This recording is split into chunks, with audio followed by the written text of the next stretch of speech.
আজ আবার চলে এসেছি উচ্ছের আরেকটি পদ নিয়ে। এটি আমার মায়ের কাছ থেকে শেখা।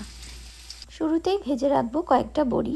এরপর তেলে কালো জিরে ও কাঁচা লঙ্কা ফোড়ন দিয়ে ছেড়ে দেবো কুচিয়ে রাখা উচ্ছেগুলো। উচ্ছেগুলো ভাজা ভাজা হয়ে যাওয়ার পরে তার মধ্যে ছেড়ে দেবো টুকরো করে কেটে রাখা পেঁপে। এরপর সামান্য নুন ও হলুদ দিয়ে তেলের মধ্যে ভালো করে কষতে থাকবো। কিছুক্ষণ কষে নেওয়ার পরে ঢেলে দেব সামান্য জল এবং সিদ্ধ হতে দেব। এই রান্নাটি আমার ছেলেরও খুবই প্রিয়। উচ্ছে এবং পেঁপে সিদ্ধ হয়ে আসলে জল মরে গেলে ছেড়ে দেব কয়েক টুকরো আলু এবং আবার কষতে থাকবো।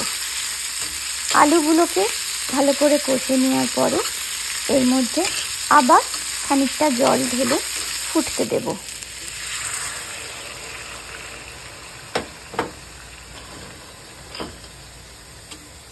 এরপর ছেড়ে দেব আগে থেকে ভেজে রাখা বড়িগুলি।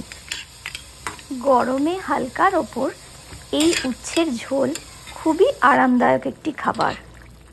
বন্ধুরা এই গরমে ট্রাই করে দেখো কিন্তু। বাই।